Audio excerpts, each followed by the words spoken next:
మహిళల కోసం central bank of India ఇప్పుడు మీకు అందిస్తోంది గృహ రుణం. అతి తక్కువ వడ్డీ రేట్లకే ప్రత్యేక సెంటు గృహలక్ష్మి. పూర్తి వివరాలకు వెంటనే సంప్రదించండి 18003030.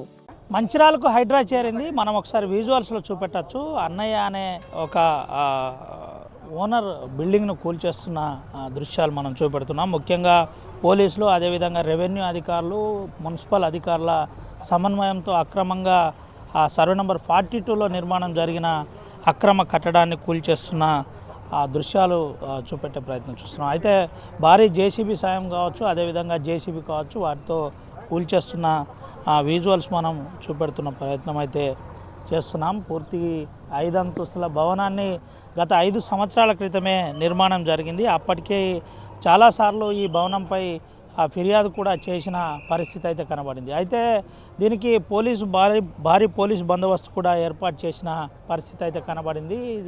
ప్రధానంగా దీంతో పాటు ముఖ్యంగా అక్రమ కట్టడాలు ఏదైతున్నాయో అవన్నీ కూడా కూల్చేస్తామని అధికారులు కూడా చెబుతున్న పరిస్థితి అయితే కనబడుతుంది. మనం ఒకసారి చూపెట్టచ్చు. పోలీసులు మోహరించిన పరిస్థితి, ఎవరు కూడా ఆ బిల్డింగ్ కూల్చివేత సమయంలో అడ్డుపోకుండా జాగ్రత్త పడుతున్న పరిస్థితి. ఇప్పటికే ఇంటికి సంబంధించిన యజమానులు కొంత ఆటంకం కలిపే ప్రయత్నం చేయగానే పోలీసులు అదుపులో తీసుకొని పోలీస్ స్టేషన్ తరలించిన పరిస్థితి అయితే కనబడుతుంది. అయితే మంచిర్యాలలో కూడా హైడ్రా వస్తుందా అని ఎవరు కూడా ఎక్స్పెక్ట్ చేయలేదు. మంచిర్యాలలో హైడ్రా తరహా కూల్చివేత మొదలు కాగానే ఇటు అందరూ కూడా జనాలు గుమిగూడిన పరిస్థితి కనబడుతుంది. మనం ఒకసారి ఎక్స్క్లూజివ్ RTV విజువల్స్లో చూపెట్టే ప్రయత్నం చూస్తున్నాం.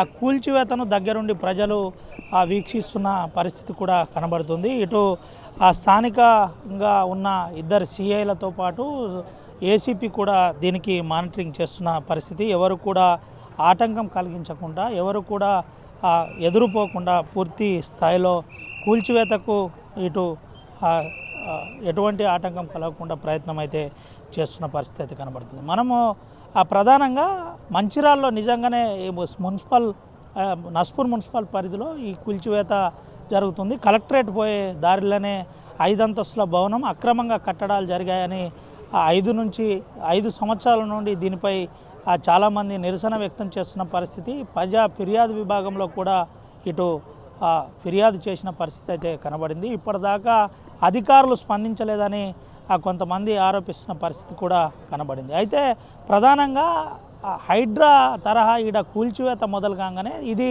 ఇక్కడితో ఆగిపోతుందా, లేకపోతే ఇదే ఆరంభం కానుందా అన్నది కొంత కన్ఫ్యూజన్ అయితే మొదలుకొంది. ప్రధానంగా కొంతమంది హర్షం వ్యక్తం చేస్తున్న పరిస్థితి. ప్రభుత్వ భూములను కబ్జా చేసి దర్జాగా నిర్మాణాలు చేశారు. దాంతోపాటు ఒక చిన్న రూమ్ వేసి ఇంటి నంబర్లు కూడా తీసుకుంటున్నారు. దీంట్లో అధికారుల పాత్ర కూడా ఉందని చెబుతున్న పరిస్థితి. అయితే ఇప్పటికే అన్ని పిల్లర్లు కింద నుంచి డిస్మెటల్ చేస్తూ ఆ ఇంజనీరింగ్ ప్లాన్ ప్రకారం ముందుకు పోతున్న పరిస్థితి అయితే కనబడుతుంది. మరికొద్ది క్షణాలలో 5 అంతస్తుల భవనం నేలమట్టం కానుంది. దీనికి సంబంధించి ఇదే ఎగ్జాంపుల్. ఎవరు కూడా అక్రమ కట్టడాల జోలికి కూడా వెళ్లకుండా చాలా కఠినంగా ఉండబోతున్నాం. ముఖ్యంగా రానున్న రోజుల్లో అక్రమ కట్టడాలు చేసిన వారికి కూల్చివేతే శరణ్యం అనే చెప్పే ప్రయత్నం అయితే ఈ బిల్డింగ్ కూల్చివేత ద్వారా చెబుతున్నారని చెప్పుకోవచ్చు. Vote studio. మరిన్ని వీడియోస్ కోసం ఛానల్ ని సబ్స్క్రైబ్ చేయండి. లేటెస్ట్ అప్డేట్స్ కోసం వాట్సాప్ ఛానల్ ని ఫాలో చేయండి. అండ్ లింక్ డిస్క్రిప్షన్ లో ఉంది.